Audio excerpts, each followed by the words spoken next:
On va parler de la transition écologique. Tout va très vite, tout va peut-être trop vite. Est-ce qu'il faut lâcher du lest? On va en parler avec Assad Moueb. Bonjour. Bonjour. Vous représentez FEDExpert, hein, vous êtes le fondateur de cette fédération des experts en diagnostic énergétique, c'est comme ça que l'on dit. C'est comme ça, plus largement, de l'efficacité énergétique. Exactement. Alors, on va en parler, pourquoi? Parce qu'on a eu le ministre de l'économie, Bruno Le Maire, qui a dit « Ah, il va peut-être falloir lâcher du lest, être un peu moins strict sur le calendrier de rénovation pour éviter les passoires énergétiques à la maison ». Alors qu'en est-il? Finalement, on est revenu en arrière? Non, on garde le calendrier initial et on ne pourra pas louer ou augmenter les loyers. Ces signaux contradictoires perturbent nos adhérents, mais aussi l'opinion publique. Donc aujourd'hui, on garde le calendrier, c'est-à-dire les catégories G, c'est ça, ne pourront pas être louées à partir de 2025. Tout à fait. Donc vous pouvez plus d'ores et déjà toucher, augmenter les loyers des classes F et ça, G. C'est actuel. Tout à fait. Et en 2025, vous ne pourrez plus louer ces classes G, puis les classes F en 2028 et les classes E en 2034. Donc 2034, c'est dans 10 ans, donc ce n'est pas vraiment longtemps. Il faut savoir que la classe E, c'est quasiment la moitié du parc immobilier français. Donc on sent quand même une ambition assez sérieuse de ce côté-là. On le voit d'ailleurs à l'écran.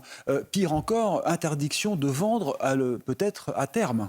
Tout à fait. Donc ça, c'est bien entendu, il n'y a absolument rien, aucun texte ni l'ombre d'un texte actuellement en discussion, mais c'est des choses qu'on a effectivement entendues en bruit de couloir. Et le président de la République, Emmanuel Macron, est même intervenu à un moment donné pour dire que c'était absolument pas à l'ordre du jour. Mais effectivement, je dis, il faut toujours faire attention au bruit de couloir. Hein. Un jour, oui, c'est ça. Si on en parle, c'est que peut-être il y a quelque chose qui venait à se discuter. Oui, parce que l'interdiction de vente des passoires énergétiques, là, ce serait quand même un gros handicap, sachant que le marché de l'immobilier est bloqué, que beaucoup de personnes n'arrivent pas à se loger.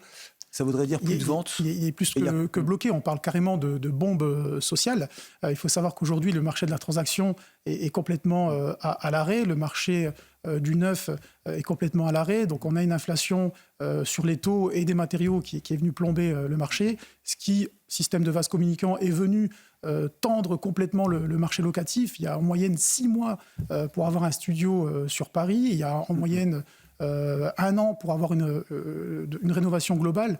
Donc tout ça, il y a une vraie bombe sociale qu'il va falloir désamorcer. Et donc, alors, une fois que cette réglementation sera vraiment appliquée, il faudra un petit papier qui certifie que ça a bien été diagnostiqué et qu'il y a les rénovations faites. Mais c'est large, les rénovations, c'est pas juste changer les fenêtres. Tout à fait. Donc il y a un contexte économique qui n'était pas favorable pour faire, du moins pas mis en place par les aides type MaPrimeRénov', C2E, prêt à taux zéro, pour avoir une rénovation globale. Ça ne sera plus le cas au 1er janvier 2024, puisque ces fameuses aides à la rénovation énergétique vont prioriser en fait les rénovations globales. Donc effectivement, ça coûte beaucoup d'argent de faire des rénovations globales. C'est pour ça que ces aides sont là. Et il va y avoir des accompagnateurs rénov' qui vont entrer en jeu, qui seront agréés par l'ANA, certifiés RGE pour accompagner à la réalisation de tous ces travaux. Est-ce que tout le monde les aura, ces aides? Alors, c'est conditionné, bien entendu, aux revenus du ménage. Donc, pour les revenus les plus modestes, les ménages les plus modestes, on va pouvoir avoir une prise en charge entre 80 et 90% de la totalité des travaux. Pour un ménage moyen, on va être plus sur l'ordre de 30 à 40%. Ce qui, avec l'inflation qui a eu lieu ces 2 dernières années, c'est peut-être plus grand-chose. Hein. Et la taxe foncière qui, soi-disant, devait être baissée si on faisait la rénovation énergétique, on n'en entend plus parler aujourd'hui. Si, vous avez quelques dérogations, mais ça concerne des communes. Oui. Donc c'est lié on a fait l'essai, on n'a eu aucune nouvelle de la mairie de Paris, hein, je vais vous dire tout de suite. Tout à fait, mais je pense qu'il ne faut vraiment pas compter sur l'exonération de taxes foncières, mais il faut compter plutôt sur le professionnel qui viendra vous chiffrer au mieux les travaux et la bonne équipe d'artisans. Il faudrait tout rénover en combien de temps aujourd'hui? Quelle est vraiment la date limite? Écoutez, l'échéance, je veux dire, la plus importante, ça va être 2034, parce que 2034, donc vous ne pourrez... 10 ans, quoi. Voilà, c'est dans pas si longtemps que ça, 10 ans. Vous ne pourrez plus louer des logements classés E, et comme je l'ai dit en début d'émission, E, c'est quasiment la moitié du parc immobilier français. Donc ça fait combien de logements au total qui sont vraiment concernés, qui sont mal isolés? Alors là, tout de suite, maintenant, c'est 5 millions de passoires énergétiques, plus 2 millions en résidences secondaires, ce qui est déjà énorme. C'est énorme, parce qu'il y a aussi le problème des résidences secondaires, des résidences dans les montagnes, hein, résidences des montagnes, chalets, appartements qu'on loue pour aller à la neige. Alors, une question... On voit de plus en plus de fraudes et de faux diagnosticiens qui viennent, qui délivrent des faux certificats. Comment vous allez faire pour faire le tri?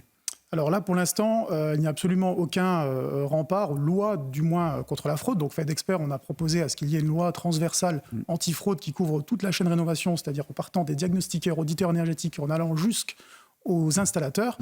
Pour l'instant, rien n'est fait, il n'y a pas de rempart. Il y a un texte qui est sorti qui renforce les compétences des diagnostiqueurs cet été, mais en revanche, le grand absent, c'est la lutte contre la fraude. Donc il y a des travaux en ce moment que l'on mène pour lutter contre la fraude, parce qu'il ne faut pas oublier que la fraude, c'est aussi de l'argent public qui est investi à un mauvais escient, alors qu'il y a des ménages qui souhaitent faire de la rénovation et malheureusement qui n'ont pas les ressources nécessaires. Et vous, FedExpert, vous décernez un label, on appelle votre fédération, donc qui est neutre, puisqu'elle représente une profession. Et sans ce label, il ne faut surtout pas choisir Tout à fait, c'est-à-dire que ce label, entre autres, ce qu'il comporte, c'est avoir une carte de certifié, une carte professionnelle avec un QR code. On va pouvoir identifier le technicien qui vient chez vous faire l'audit et le DPE. Et ces rapports, les rapports qu'il va rédiger, les photos qu'il va prendre, vont être horodatés, géolocalisés et mises sur la blockchain des huissiers de France, ce qui garantit son déplacement et son travail. Rappelons combien coûte aujourd'hui un diagnostic complet. Alors, un diagnostic complet, si vous voulez un DPE pour une maison, va être aux alentours de 300 €. Un audit énergétique, parce qu'il faut faire aussi un audit énergétique pour prouver le chiffrage des travaux, pour prouver que vous allez monter en classe énergétique, ça c'est entre 1 000 et 2 000 € suivant la taille du bien. Donc tout ça peut être pris en charge dans le cadre des aides MaPrimeRénov'. Oui, mais alors au total, c'est quoi? On parlait de 800 €, c'est vrai? Oui, c'est tout à fait ça. C'est tout à fait ça. C'est même un peu plus. Aujourd'hui, on voit on est compte, à une époque où on a du mal avec le porte-monnaie, c'est quand même un sacrifice. Tout à fait, mais il faut avoir un bon accompagnateur qui va pouvoir vous mobiliser le maximum d'aide. Donc ça, c'est quelque chose qu'il faut faire. Il faut vraiment prendre en compte. L'accompagnateur va devoir maîtriser tous les dispositifs d'aide nécessaires. En revanche, les accompagnateurs, c'est ce qui va manquer, parce que c'est l'ANA à guichet unique qui va devoir gérer ces accompagnateurs, et il en faudra là tout de suite 4 à 5 000 pour le 1er janvier 2024. Très bien. Assad Moueb, merci beaucoup, président de FedExpert. Merci d'être venu. Restez avec nous sur CNews.